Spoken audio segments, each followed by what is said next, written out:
जय हिंद दोस्तों, welcome to Priyanka Yadav UP police YouTube channel में आप सभी लोगों का एक बार फिर से बहुत बहुत स्वागत है। दोस्तों, जैसा कि आप लोगों को पता है कि हमने प्रैक्टिस सेट हिंदी के जो 11 प्रैक्टिस सेट हैं उनको करवा दिया है और इन 11 प्रैक्टिस सेटों की प्लेलिस्ट भी बना दी गई है। अगर आप सभी लोगों ने पहले इन 11 प्रैक्टिस सेट को नहीं दिया हो तो आप लोग प्लेलिस्ट में जाकर इन 11 प्रैक्टिस सेट को अटेम्प्ट करिए और आज आपका 12वां नंबर प्रैक्टिस सेट होने वाला है। इसमें जितने भी प्रैक्टिस सेट करवाए गए हैं सभी में टॉप 37 क्वेश्चंस हैं और जो कि आपकी परीक्षा से बहुत ही इम्पोर्टेंट क्वेश्चंस पूछे गए हैं। ओके दोस्तों, तो सबसे पहला आपका क्वेश्चन क्या है, निम्नलिखित में से कौन सा संयुक्त स्वर नहीं है। आपके ऑप्शंस दिए गए हैं ए उ ओ। तो दोस्तों, आपके संयुक्त स्वर कौन कौन होते हैं। आपके संयुक्त स्वर होते हैं ए उ और औ भी होता है। ओके दोस्तों, और ये क्या है, ऊ, बड़ा ऊ आपका नहीं होता है। ऑप्शन सी आपका राइट आंसर हो जाएगा। ओके दोस्तों, अगला क्वेश्चन देखते हैं। अगले क्वेश्चन में आपको बताना किस शब्द में री स्वर नहीं है। तो आपको बताना किस शब्द में री स्वर नहीं है। कृपा, कृष्ण, दृष्टि। दोस्तों, इन सब में री स्वर है और आज जो है आपका उसमें आपका री स्वर नहीं है। अगला क्वेश्चन दोस्तों देखते हैं हम। अगला क्वेश्चन है दोस्तों वेरी इंपॉर्टेंट क्वेश्चन है। श्री कामता प्रसाद जी के अनुसार विराम चिन्हों की संख्या कितनी है। तो आपको बताना श्री कामता प्रसाद गुरु जी के अनुसार विराम चिन्हों की संख्या कितनी है। 20 है, 18, 17 या फिर 6। दोस्तों, कामता प्रसाद गुरु जी के अनुसार विराम चिन्हों की संख्या कितनी है, 20। ऑप्शन ए आपका सही होगा। अगला क्वेश्चन दोस्तों देखते हैं। अगला क्वेश्चन है पशु चर रहे हैं रेखांकित पद है।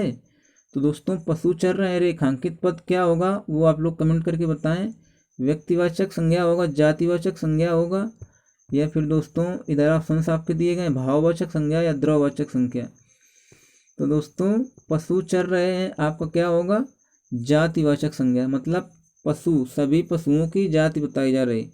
अगला क्वेश्चन दोस्तों देखते हैं। अगला क्वेश्चन आप लोगों से पूछा गया है निम्नलिखित में से कौन सा शब्द दोनों वचनों में समान रहता है। ओके दोस्तों, आपको बताना कौन सा ऐसा शब्द है जो दोनों वचनों में समान रहता है। कथा, सरसों, लता, कुटी। दोस्तों, इसका आंसर आप लोगों का बी वाला सही होगा। सरसों आपका दोनों वचनों में हमेशा समान रहता है। ऑप्शन बी आपका राइट आंसर होगा। अगला क्वेश्चन दोस्तों देखते हैं हम। अगला क्वेश्चन आपका है मुख्य अतिथि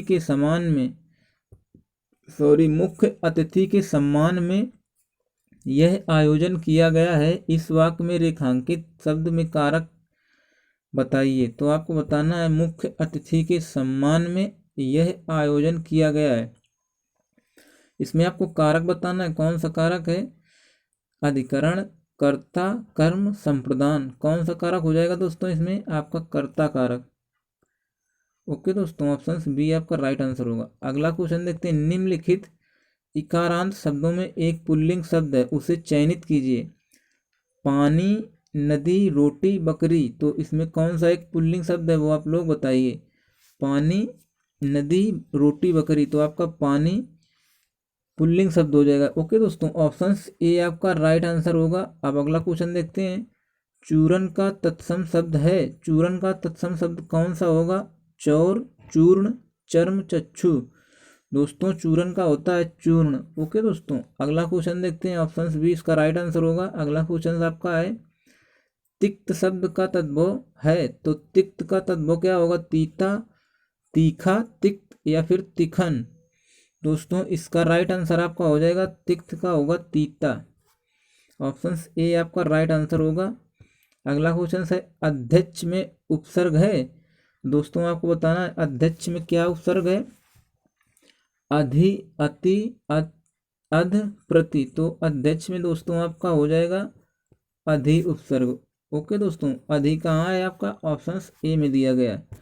अगला क्वेश्चन देखते हैं। कहावत शब्द में प्रयुक्त प्रत्यय है। तो कहावत में कौन सा आपका प्रत्यय है, हावत, वत, कहे या फिर आवत। तो कहावत 124 नंबर का क्वेश्चन का आंसर क्या होगा, आवत। कहावत, कहावत का आवत कहकर आप लोग बोलिए देखिए इसके बाद आपको निकलेगा हमेशा आवत आवत। ओके दोस्तों, इसका विकल्प आपका डी वाला राइट आंसर होगा। अगला क्वेश्चन है आपका, निम्नलिखित शब्दों में से शुद्ध शब्द है। तो शुद्ध शब्द जीजी विसा कैसे लिखा जाता है, वो आप लोग दोस्तों बताइए कैसे लिखा जाता है जीजी विसा। आपको ये 4 ऑप्शंस दे गए हैं, आप लोग अपने नोटबुक में अपना टिक करें कि 125 नंबर क्वेश्चंस का ऑप्शन ये सही होगा। इसके बाद आप लोग मिलाइएगा टोटल कितने हमारे सही हुए और कितने गलत हुए, ये आप लोग कमेंट बॉक्स में ज़रूर बताया करें। और उम्मीद करते हैं दोस्तों जो लोग रेगुलर इन प्रैक्टिस सेटों को दे रहे हैं वो अपना 1-2 नंबर बढ़ाते जा रहे हैं, अच्छा स्कोर कर रहे हैं रोज का रोज। दोस्तों इसमें आप लोगों को बताना जीजी विसा शब्द शुद्ध कैसे लिखा जाएगा। तो इसका आंसर दोस्तों आप लोगों का हो जाएगा बी वाला राइट, क्योंकि जीजी विसा इस तरह से लिखा जाता है। ऑप्शन बी आपका राइट आंसर होगा। अगला क्वेश्चन है, निश्चयवाचक सर्वनाम कौन सा है। तो आपको बताना निश्चयवाचक सर्वनाम कौन सा है, क्या, कुछ, कौन, यह। तो कौन सा निश्चयवाचक है दोस्तों, आपका राइट आंसर हो जाएगा इसमें डी, यह मेरी वस्तु है। मतलब यह निश्चितता का बोध करा रहा है कि यह मेरा फ़ोन है, यह मेरी कलम है, यह मेरी कार है, इस तरह से कुछ दोस्तों। ओके दोस्तों, अगला क्वेश्चन है, निम्नलिखित में से कौन सा विशेष है, आसीन, अग्नि, मधुर, कर्मठ। दोस्तों आपको बताना है कौन सा विशेष है, इसमें दोस्तों आपका अग्नि हो जाएगा विशेष। ऑप्शन बी आपका राइट आंसर होगा। अगला क्वेश्चन है, सड़कें चौड़ी बनाई गई हैं, इसमें चौड़ी क्या है। इसमें चौड़ी क्या है, सहायक करता है, पूरक, मुख्य क्रिया या फिर पूरक करता है। दोस्तों सड़कें चौड़ी बनाई गई, ये है एक पूरक। ऑप्शन बी आपका राइट आंसर होगा। समुच्चय बोधक को कहते हैं, समुच्चय बोधक को क्या कहा जाता है, अविकारी कहा जाता है, विकारी, या दोनों का आ जाता है, या फिर इनमें से कोई नहीं। दोस्तों अविकारी आप लोगों को बता दें वे होते हैं जो जिसमें कुछ बदलाव ना हो, हमेशा प्रयोग किए जाएं, स्त्रीलिंग हो या पुल्लिंग में। दोस्तों समुच्चय बोधक को क्या कहते हैं, समुच्चय बोधक को दोस्तों कहते हैं हम लोग अविकारी। ऑप्शन ए, समुच्चय बोधक को क्या कहते हैं, अविकारी। ओके दोस्तों, अगला क्वेश्चन है, राम से पत्र लिखे गए किस वाक्य का उदाहरण है। राम से पत्र लिखे गए किस वाक्य का उदाहरण है, कृतवाच्य, कर्मवाच्य, भाववाच्य, कृत कर्मवाच्य। दोस्तों बताना है आपको, राम से पत्र लिखे गए इसमें आपको वाच्य बताना है। तो इसमें दोस्तों कर्म किया गया है तो इसमें कर्मवाच्य होगा। अगला दोस्तों क्वेश्चन देखते हैं। अगला क्वेश्चन है, मौसधम का संधि विच्छेद क्या हो जाएगा। मौसधम, तो मौसधम का संधि विच्छेद क्या होगा, मह प्लस औषधम, महा प्लस औषधम, महा प्लस औषधम, महो प्लस औषधम। तो आपको बताना है मौसधम का सही संधि विच्छेद क्या होगा। दोस्तों इसका राइट आंसर हो जाएगा महा प्लस औषधम। ओके दोस्तों, अगर इसमें पूछ ले दोस्तों कौन सी संधि है, तो इसमें वृद्धि संधि होगी। दोस्तों जब भी किसी में डबल मात्रा दे उसमें क्या होगी, वृद्धि संधि, और किसी में एक मात्रा दे सिंगल, ये एक ही मात्रा है और ये औ की मात्रा है, एक ही मात्रा देगा तो दोस्तों क्या होगा, गुण संधि होगी, और अ की मात्रा देगा तो ये होगी वृद्धि संधि। ओके दोस्तों, उम्मीद करता हूँ ये आप लोगों को हम अच्छे तरीके से समझा पाए होंगे। जैसा कि दोस्तों आप लोगों को पता है कि बहुत जल्द अपने चैनल के 10 के सब्सक्राइबर होने वाले हैं। इसके बाद हम आप लोगों को चैप्टर वाइज हिंदी कराने वाले हैं, और इस तरह से हिंदी कराई जाएगी दोस्तों कि अभी तक आप लोगों ने पढ़ा नहीं होगा। हमारे खुद के नोट्स जो हैं और हमारा जो अनुभव है उसी से रिलेटेड हमने अच्छे से नोट्स बनाए हैं, और वही चीज़ें हम आप लोगों को प्रोवाइड कराना चाहते हैं बिल्कुल फ्री में।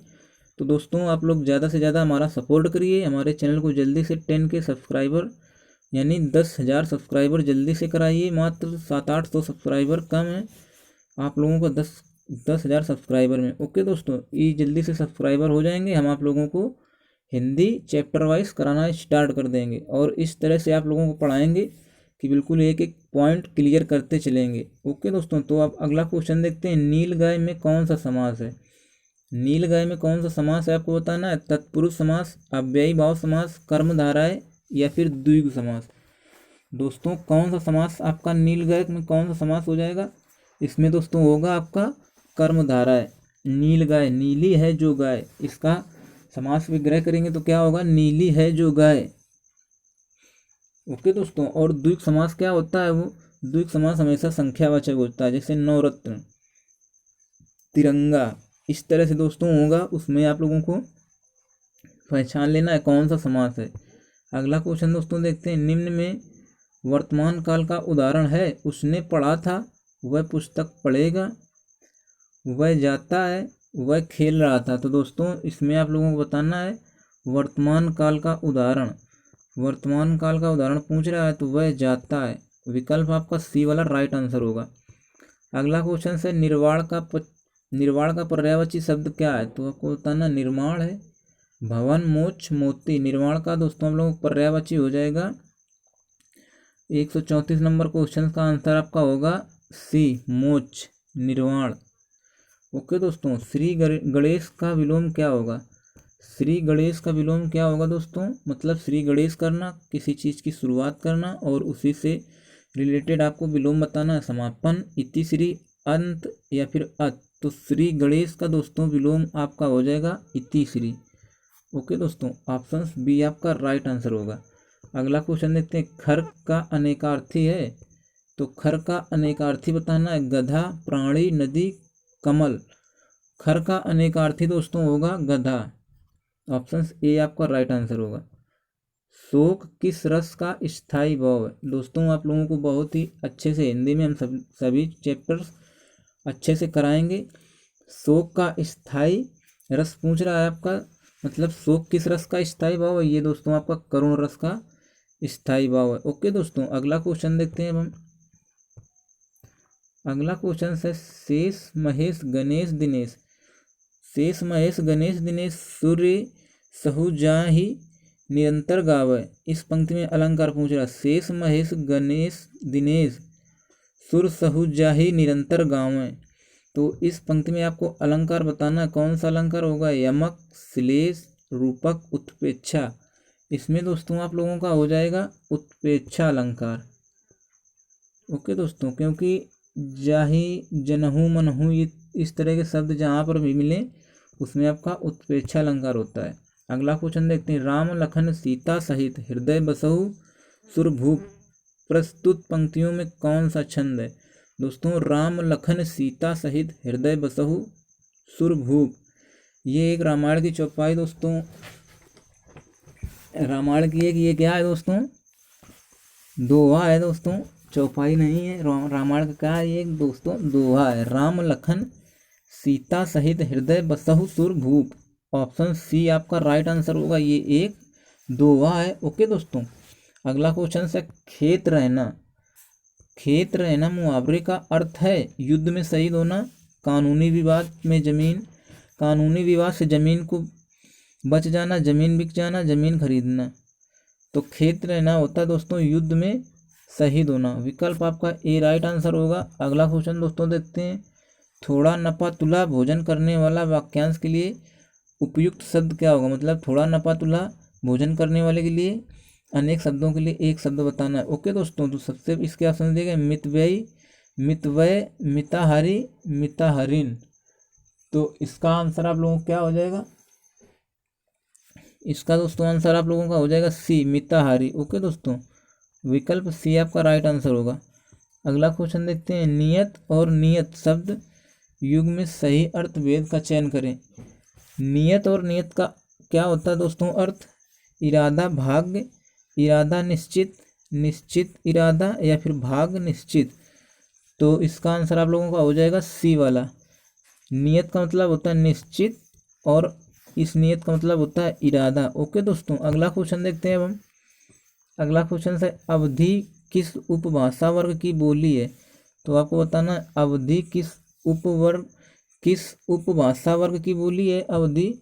इसके ऑप्शन दिए गए, पश्चिमी हिंदी, पूर्वी हिंदी, बिहारी हिंदी, राजस्थानी हिंदी। तो इसका आंसर आप लोगों का हो जाएगा बी वाला, अवधि पूर्वी हिंदी उपभाषा वर्ग की बोली है। ओके दोस्तों, अगला क्वेश्चन है, निम्नलिखित वाक्यों में से शुद्ध वाक्य है उसकी शंका का निवारण हो गया, उसकी शंका समाप्त हो गई, उसकी शंका का समाधान हो गया, उन्हें अब शंका नहीं रही। तो दोस्तों इसमें आपको बताना है कौन सा वाक्य आपका शुद्ध है।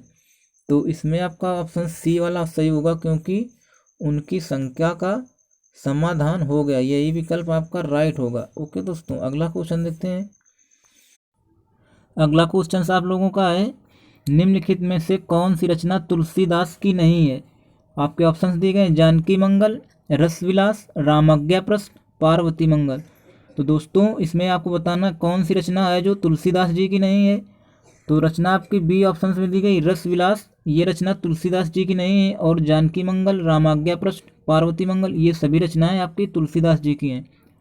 तो दोस्तों उम्मीद करता हूँ आप लोगों को रसविलास पता होगा। अगर नहीं पता हो तो आप लोग अपने नोटबुक में लिख लीजिए कि रसविलास किसकी रचना है। ये देव की रचना है। ओके दोस्तों, ये रसविलास देव जी की रचना है। अब अगला क्वेश्चन दोस्तों है 146 से 50 तक हैं गद्यांश से संबंधित। गद्यांश को पढ़कर निम्नलिखित प्रश्नों के सबसे उचित विकल्प चुनना है आपको। तो सबसे पहले आप लोगों को अच्छे से आपको गद्यांश पढ़ना है ध्यान से। दोस्तों गद्यांश है, विद्याभासी पुरुष को साथियों का अभाव कभी नहीं रहता है, उसकी कोठरी में सदा ऐसे लोगों का वास रहता है जो अमर हैं, वे उसके प्रति सहानुभूति प्रकट करने और उसे समझाने के लिए सदा प्रस्तुत हैं। कवि, दार्शनिक और विद्वान जिन्होंने प्रकृति के रहस्यों का उद्घाटन किया है और बड़े बड़े महात्मा जिन्होंने आत्मा के गुण रहस्यों की था लगा ली है, सदा उसकी बातें सुनने और उसकी शंकाओं का समाधान करने के लिए उद्धत रहते हैं। बिना किसी उद्देश्य के सरसरी तौर पर पुस्तकों के पन्ने उलटते जाना अध्ययन नहीं है। लिखी हुई बातों को विचार पूर्वक पूर्ण रूप से हृदय ग्रहण करने का नाम अध्ययन है। प्रत्येक स्त्री पुरुष को अपने पढ़ने का उद्देश्य स्थिर कर लेना चाहिए। इसके लिए सबसे मुख्य बात यह है कि पढ़ना नियम पूर्वक हो, अर्थात इसके लिए नित्य का समय उपयुक्त होता है। अध्ययन निबंध, रामचंद्र शुक्ल। ओके दोस्तों, तो आपको बताना अध्ययन क्या है आपका। सबसे पहला क्वेश्चन है अध्ययन क्या है। ऑप्शन दिए गए, बिना कारण के पुस्तकों के पन्ने पलटना, नियम पूर्वक पढ़ना, लिखी हुई बातों को विचार पूर्वक हृदय से ग्रहण करना, कुछ भी पढ़ लेना। तो अध्ययन आपका दोस्तों हो जाएगा लिखी हुई बातों को विचार पूर्वक हृदय से ग्रहण करना। ऑप्शन सी आपका राइट आंसर होगा। अगला क्वेश्चन देखते हैं। अगला क्वेश्चन है, विद्या का आभास करने वाले व्यक्तियों को साथियों की कमी महसूस नहीं होती क्योंकि उन्हें साथी की आवश्यकता नहीं होती, उन्हें मित्र बनाना अच्छा नहीं लगता, पुस्तकें उनकी साथी होती हैं, उनके अनेक साथी होते हैं। तो दोस्तों उनका ऑप्शन क्या सही हो जाएगा इसका, सी वाला, पुस्तकें उनकी साथी होती हैं। अगला क्वेश्चन देखते हैं दोस्तों। अगला क्वेश्चन है, विद्याभासी पुरुष के पास किसका वास रहता है। विद्याभासी पुरुष के पास किसका वास रहता है। जैसा कि आप लोगों ने अच्छे से पढ़ा होगा, तो पैराग्राफ को अच्छे से पढ़ा होगा, तो किसका साथ रहता है, पुस्तकों का साथ रहता है। विद्याभासी पुरुष के साथ पुस्तकों का साथ रहता है। ऑप्शन आपका सी सही, बी सही होगा। ओके दोस्तों, अगला क्वेश्चन देखते हैं। अगला क्वेश्चन दोस्तों है, अध्ययन के लिए किस नियम का दृढ़ता से पालन होना चाहिए। अध्ययन के लिए नित्य एक समय निश्चित किया जाए, अध्ययन कम से कम 4 घंटे अवश्य किया जाए, अध्ययन स्नान करके ही करना चाहिए, अध्ययन केवल प्रातःकाल किया जाए। तो दोस्तों अध्ययन के लिए किस नियम का दृढ़ता से पालन होना चाहिए। तो अध्ययन के लिए आपका नित्य एक समय निश्चित किया जाना चाहिए। ओके दोस्तों, ऑप्शन ए आपका राइट आंसर होगा। अगला और आज का लास्ट क्वेश्चन देखते हैं दोस्तों, क्या है, कौन सा शब्द प्रा उपसर्ग लगाकर नहीं बना है। तो कौन सा शब्द ऐसा है जो प्रा उपसर्ग लगाकर नहीं बनाया गया है, प्रयुक्त, प्रसिद्ध, प्रश्न या फिर प्रगति। तो दोस्तों आपका ऑप्शन सी सही हो जाएगा, प्रश्न शब्द ऐसा है जो प्रा उपसर्ग लगाकर नहीं बनाया गया और बाकी के तीनों आपके प्रा उपसर्ग लगाकर बनाए गए। ओके दोस्तों, उम्मीद करता हूँ दोस्तों ये क्लास आप सभी लोगों को अच्छी लगी होगी। अगर ये क्लास अच्छी लगी हो तो आप इसे लाइक करें और वीडियो को ज़्यादा से ज़्यादा शेयर करें, और अगर हमारे चैनल पर नए हैं तो इसे सब्सक्राइब करें और बेल आइकन को भी प्रेस करें। ओके दोस्तों, चलिए फिर मिलते हैं आपको नेक्स्ट वीडियो में। तब तक के लिए बाय बाय, टेक केयर।